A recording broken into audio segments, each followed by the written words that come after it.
You have big dreams of losing weight and creating a healthy, joyful life. But you find yourself craving sugar, caught up in what the scale says, and diet hopping. Dieting is the old way of losing weight. And the good news is I'm going to give you a new way of eating so you can ditch diets for good and build a healthy relationship with real food.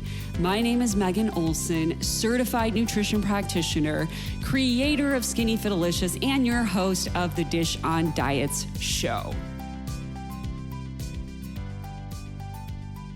Hello, friends. Today we're talking about the scale and if the scale is ruining your weight loss journey and how to stop letting the scale control you. Because I know that's what's happening for so many of you.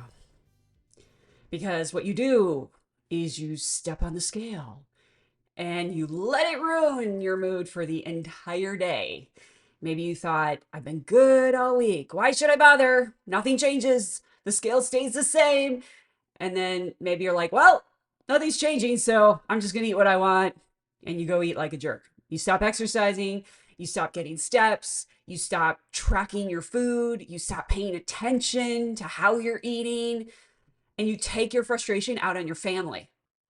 Maybe you do all of those things, right? The point is, like, the scale is so deeply ingrained in us.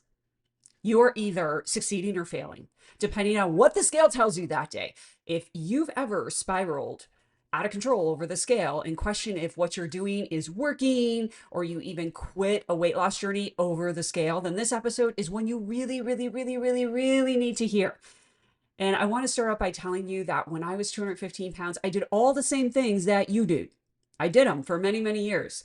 For years, I lived and died by whatever the scale said. And I know so many of you are doing this to yourself too. So when I began my 80-pound weight loss journey in 2009, I literally stopped focusing on weight loss. And I started focusing on common sense.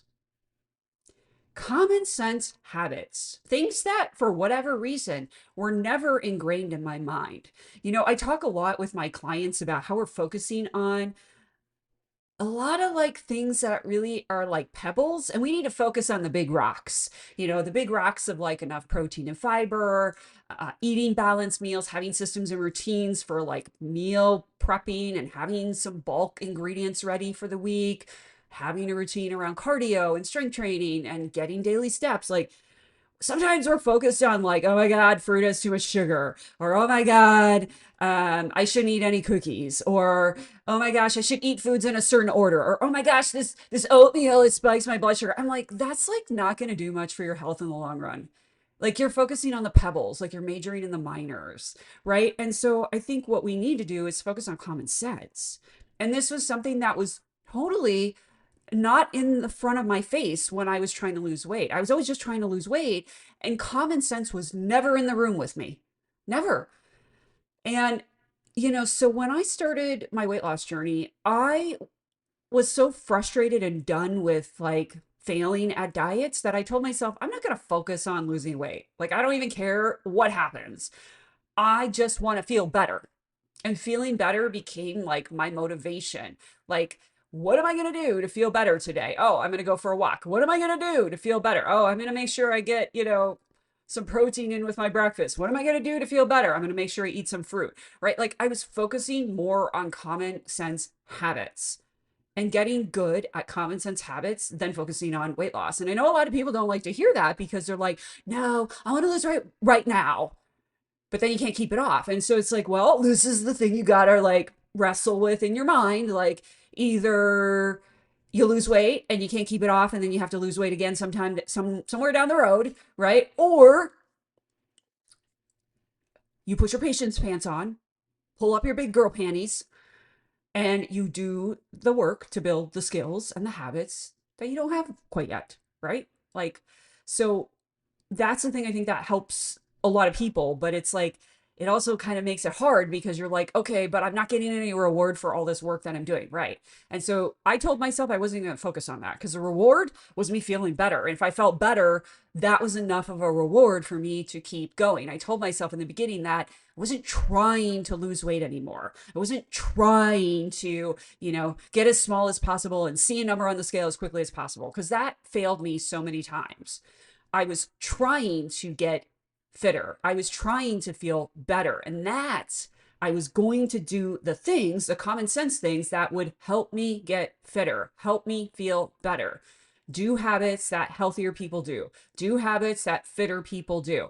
And that is what I focused on. And that mental shift really took the pressure down of like, I have to lose weight immediately in order to keep going, because no longer was my focus on obsessing about what the scale was or wasn't doing. As a matter of fact, I just didn't even get on it for like many, many months when I first started out because I was just focused on those things. I was focused on doing what I call the boring basics, my habits consistently. And I was noticing later on when I did start getting on the scale, I was like, oh, something's happened with the scale. My clothes are fitting better. I'm feeling better. But I also didn't like allow the number on the scale to get to decide what actions I did that day. And for most of my life, I always believed that, to lose weight, the scale should just decrease every single week in a linear fashion. It should go down, down, down, down, down. But that is not how fat loss works. Did anybody tell you that? Because I'm telling you that. That's not how it actually works. That's how crash dieting works when you're following a fad diet with a name, or you're in a very steep calorie deficit, very steep. They're not the same. Okay. Fat loss, crash dieting, and scale loss are not the same thing. I mean, I think like this is like the thing that just drives me crazy about diet culture and what we have all had so deeply ingrained into us, because so many women have been taught to use the scale in the wrong way based on crash dieting, fad diets with names, and being in very steep calorie deficits. Weight Watchers is a really good example of this. They are not teaching women the correct way to use the scale. They weigh women once a week. That is not correct. Like, the correct way is taking weekly scale averages with multiple data points and comparing week over week over week, along with taking measurements. This is what I discuss in my weight loss blind spot workshop. That workshop is $40 and goes over the common mistakes and misunderstandings that women have about fat loss. If you haven't taken that workshop, I'll put the link in the show notes for you. Go grab it because I talk about these kind of things in detail in that workshop. If you are getting on the scale once a week, like Weight Watchers does, that's not correct. That is not a correct measurement if you're losing body fat. Like, what people end up doing with things like Weight Watchers is they severely restrict their food or they stop drinking water, right? Like right before that weigh-in. That's not healthy. And you don't even know, like, are you losing fat or not? You have no idea. You're just playing like these games so you can see the scale go down, so you can convince yourself that you're losing weight and everything is a success. But it might not be. You have no idea. Like, imagine if I ran my business by only looking at sales once a week. And I made all my decisions about running my business based on that one day a week. One day a week tells me literally nothing about my business and how to run it and what changes I should make for my business. That is no different from fat loss. Like, when you think about it, it's common sense. Like I said, we don't use common sense, but if you think about this, this is very common sense. Once a week tells you nothing about what you're doing, whether or not it's working. You need a lot more data to understand what is happening and if you're actually losing fat, maintaining weight, or gaining weight. I believe there's a large number of women just out there in the world who are ruining their fat loss journey because they're basing everything on one weekly scale weight. And they're doing unhealthy things like when they weigh in at Weight Watchers once a week and are giving up way too quickly because they don't understand how to measure things the right way. I talk about that in that DIY weight loss workshop. Like I mentioned, it's in the show notes. Like, I talk about this. There's so much like that women, I don't feel like, understand. And I see this all the time with clients. I also know there's a lot of women who jump on the scale daily and they don't track weekly scale averages. They don't track measurements. They don't take body pictures.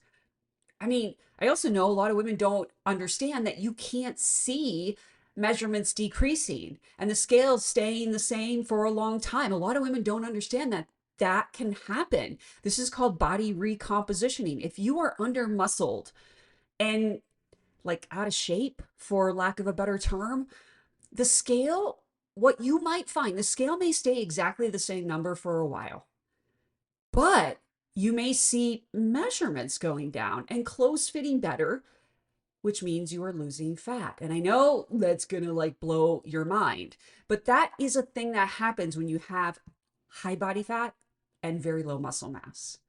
So I want to share an example from a client who quit last year. And, and we're not picking on her. Okay. I want to highlight this. Okay. Because this is, I think, a mistake a lot of women do. This client, her measurements were decreasing month over month over month. She was losing fat. Her inches were decreasing month over month over month. We had the data. We were tracking it all correctly. And this client was saying she didn't feel like anything was happening. Her clothes weren't changing, but the scale wasn't changing. And she was really caught up in that. And then she got really sick. Like literally for a month, she was really, really sick. And she had to stop walking and she had to stop tracking her food for a month, which is totally understandable. She was sick. And then she had some family stuff going on, stress with the family. So basically, for 3 months, she just stopped tracking her food and stopped getting steps. So she had several months of not tracking her food and told me she was super frustrated that she wasn't losing weight. So she quit. So this is something I've seen with clients in the last 11 years. And it's why I stress to clients so much that I am their support system and I'm there to help them, but I can't help if I don't know there is a problem. I think sometimes women treat nutritionists like a diet. Like, I can only see my nutritionist when I am being perfect. And when I'm not being perfect, I need to avoid my nutritionist. No, the most important time you need to show up to your appointment with your nutritionist is when you are struggling, so that we can help you work through what you are struggling with. That is what our job is. It's not to just help people when they can be perfect. But if you don't communicate with a person who's trying to help you, they're not going to know that you're struggling. Kind of like when somebody is dealing with depression, the most important time for them to go see their therapist is when they are in it, when they are struggling. It is no different with your nutritionist. We do not expect you to be perfect. We know life is going to happen and we know challenges are going to happen that are going to get in the way. And that's what we're there for, is to help you work through that so you can learn how to deal with those kinds of things and learn how to pivot when, things just happen, like stress and sickness and, all normal stuff. But the point of me sharing this client example is that many times women don't understand how fat loss works. They're still caught up in chasing the scale and they think the scale should go down, down, down, down, down. No, that's not how it works. That's just what you've learned from crash dieting. Fat loss is supposed to be slow and almost unrecognizable in the first few months. That is totally normal fat loss. And sometimes women think they should be losing weight when they haven't tracked their food in months. I haven't tracked my food in 3 months. I don't know why I'm not losing weight. I'm like, this is the craziest thing I ever have seen. I will tell you, in my 11 years, I'm like, ooh, wow.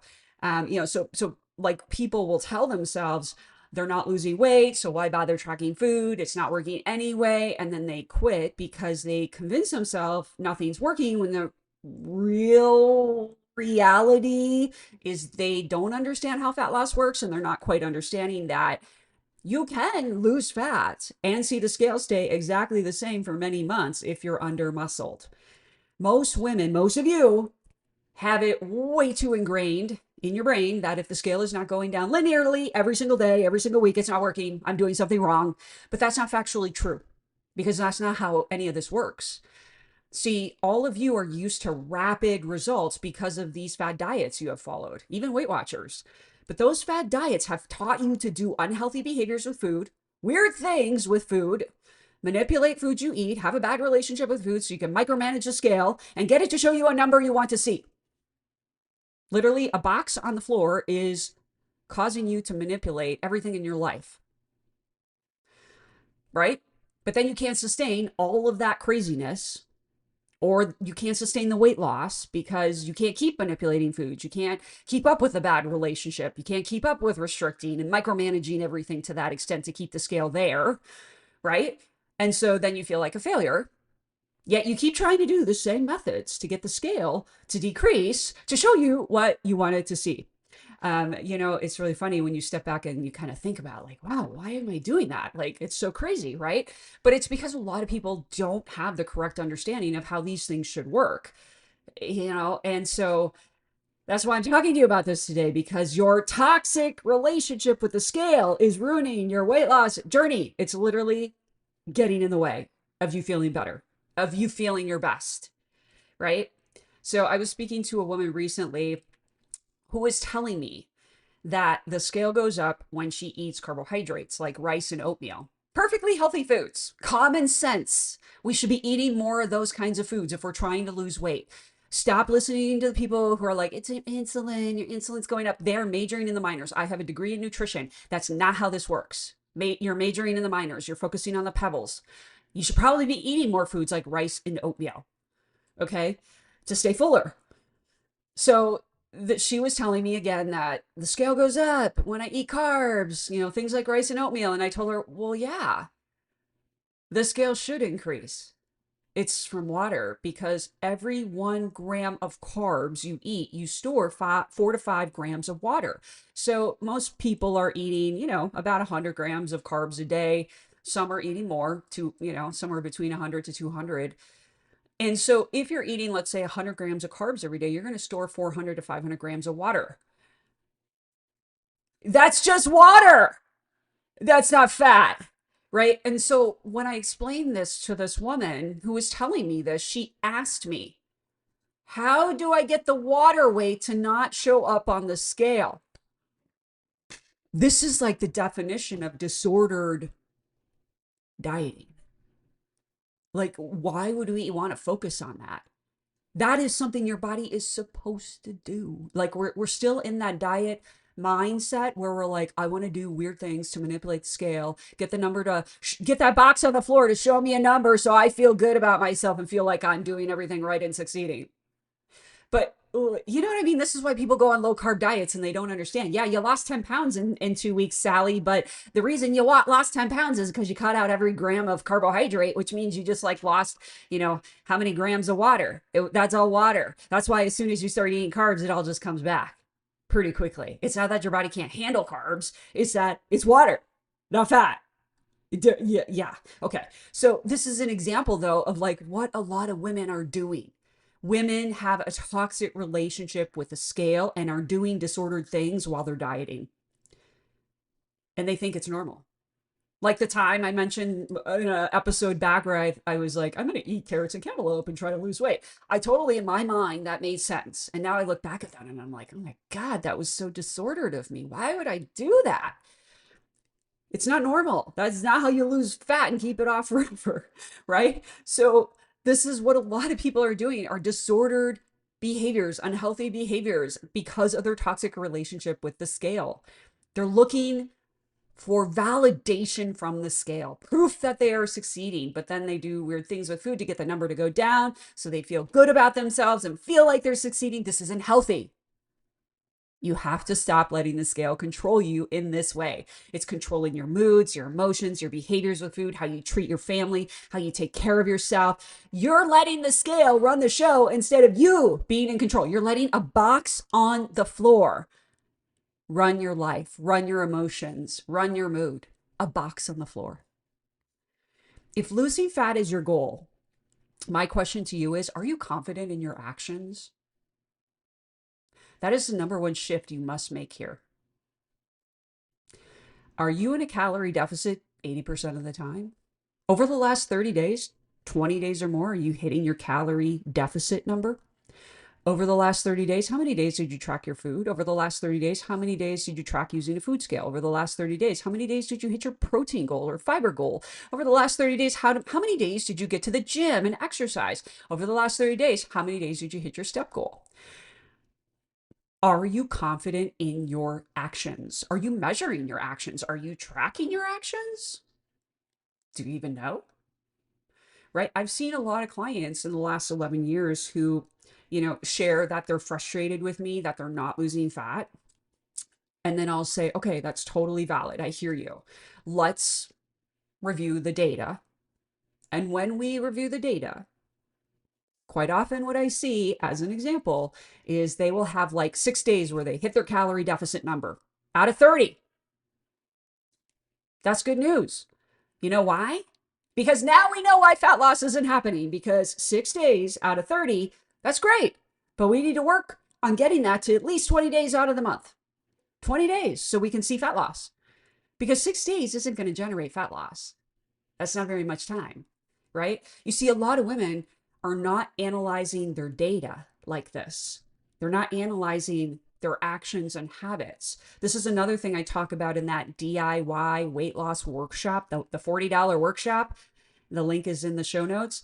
Like, I talk about, like, a lot of women don't have this data, right? And so if you don't have the data, how do you know how to get better and what things to focus on and what to improve on, right? You do have to kind of get to a place where you can take an honest audit of what you're doing across the entirety of your life, and not to shame yourself, not to judge yourself, but to figure out, like, what are the solutions and how do you improve? Because if you're not doing this, you're missing the solutions to why you're not losing fat. And then you're getting mad at the scale and spiraling and giving up and ruining your weight loss.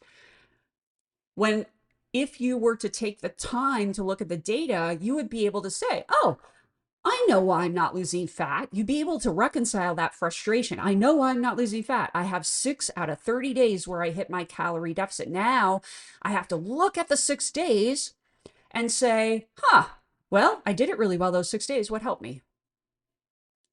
Right? Because that's good news that we know 6 days you were in a calorie deficit out of the last 30.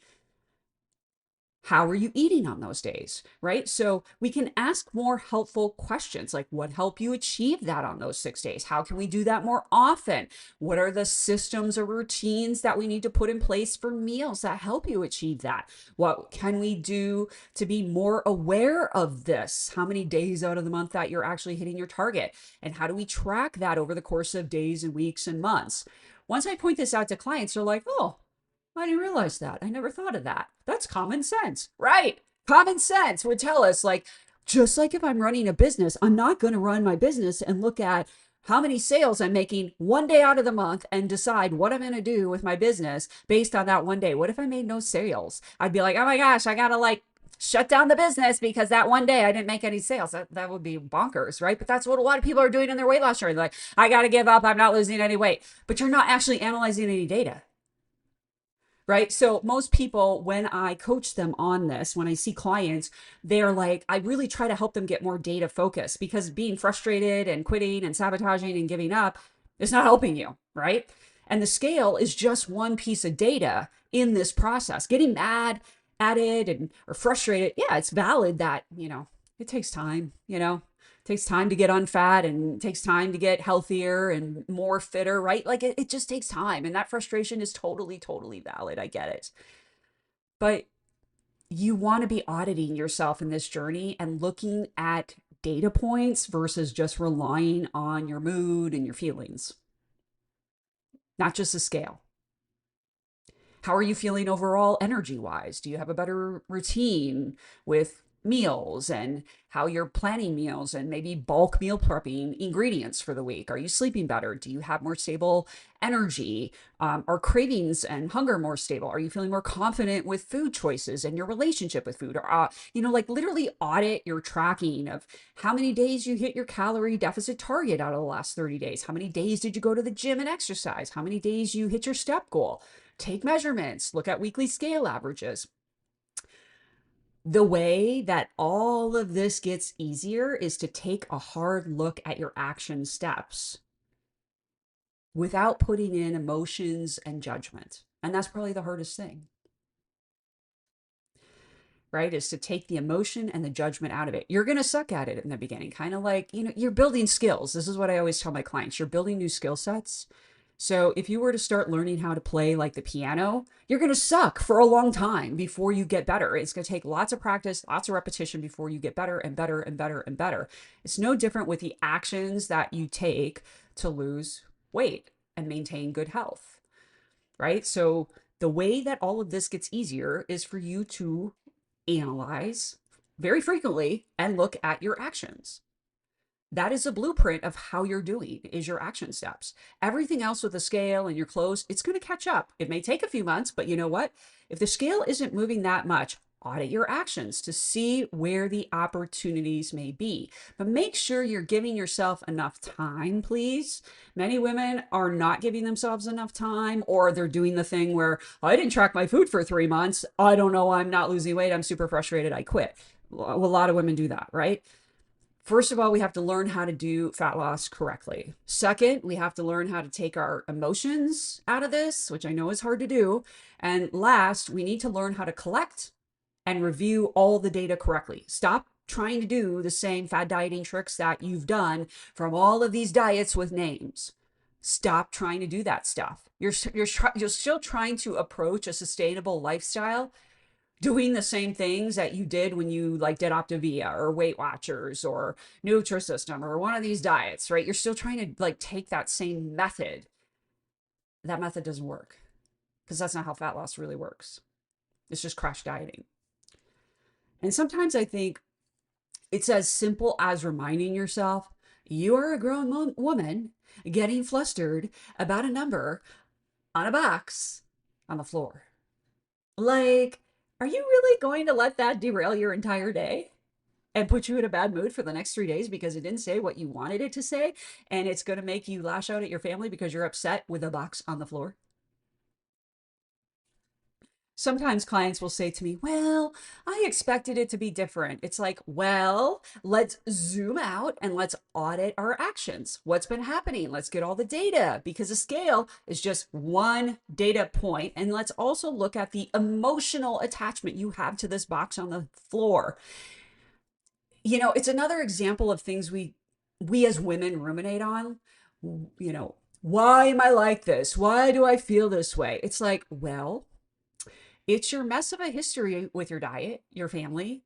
Maybe your mom was always dieting and all these different societal things, you know, we as women have been told and exposed to. At the end of the day, it doesn't really matter where it comes from. It doesn't. It really doesn't matter. Like my father always made comments about my weight. Always, even when I was an adult, he constantly made comments about my weight until I lost my 80 pounds. He stopped making comments. He would always like comment like, oh, it looks like you gained some weight. Oh, it looks like you've lost some weight. Always. I was always being shamed. But now as an adult, I'm like, it doesn't matter. Like, what does that have to do with me now in this moment? Same for you. It really doesn't matter where any of it comes from. You have, the bottom line is you have allowed the scale to be in charge of you. How many diets have you done based on the number of scale on the scale telling you what you need to do with food and exercise? And 99% of the time, it's unsustainable methods for the sake of the number.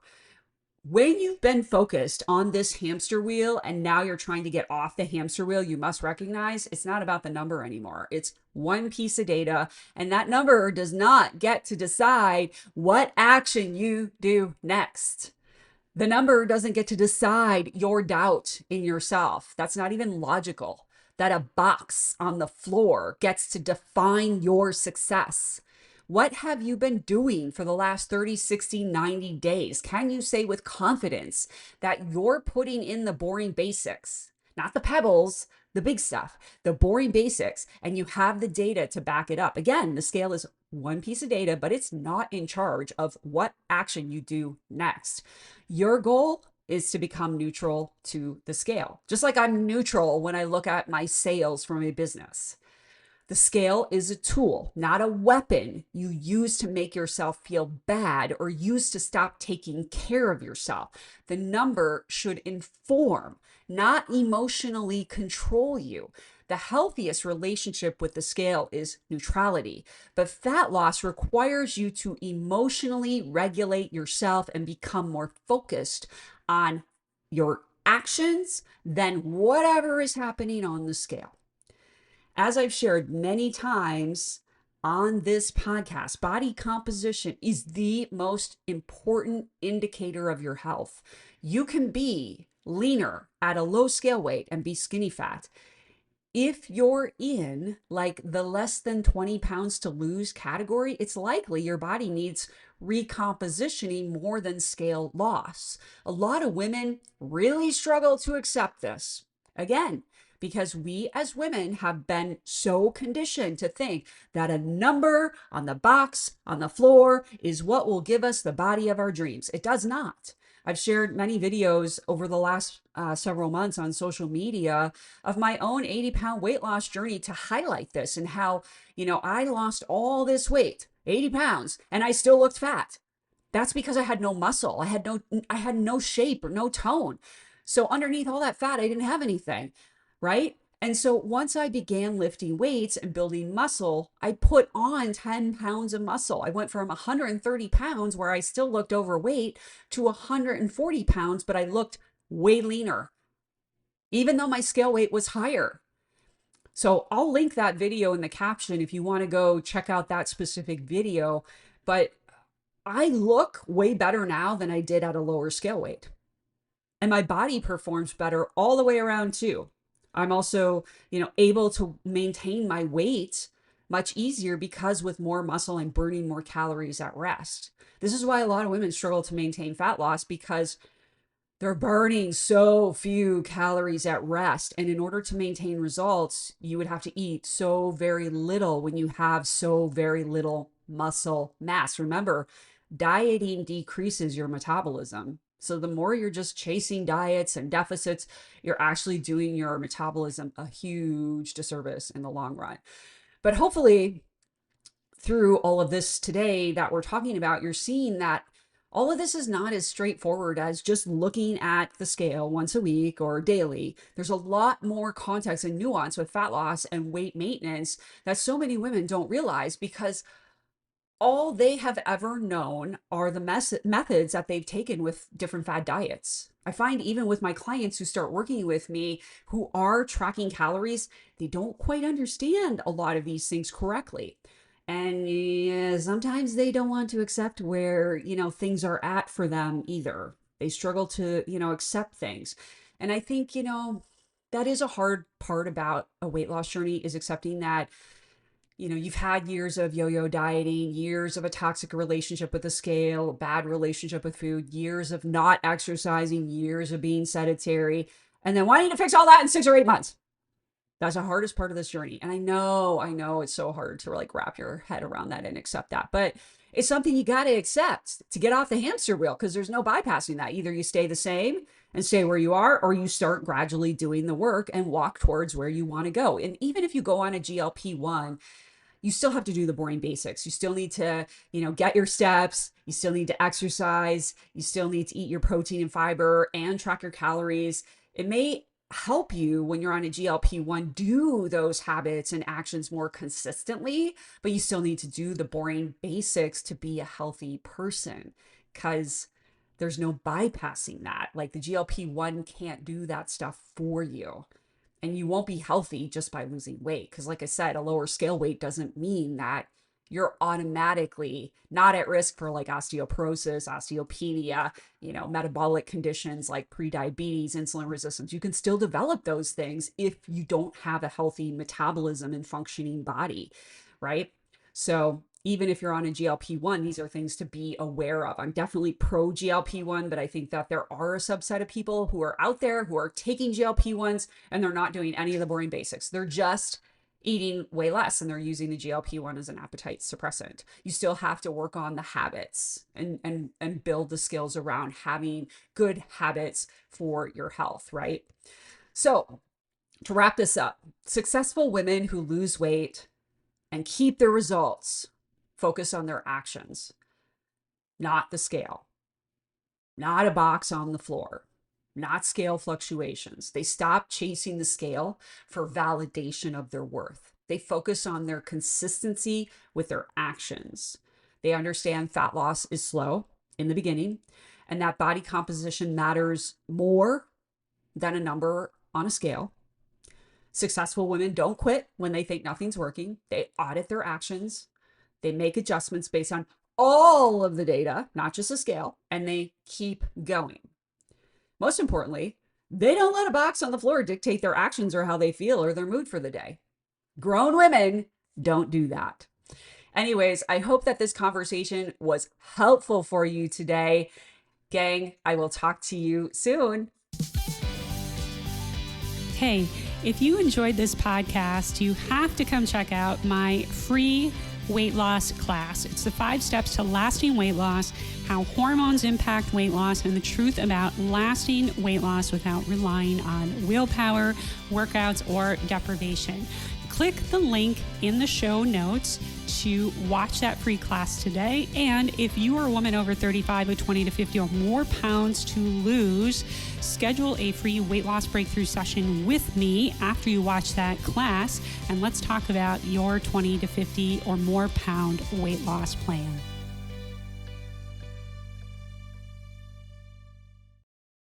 Hi, I'm Jake Grez, also known as Nurse Jake. As a travel nurse, I've worked in all kinds of places, different settings, cities, and climates. Every assignment brings on a new challenge, which is why I always bring my figs. These scrubs are built for whatever the job throws at you. They're breathable, flexible, and comfortable in any environment.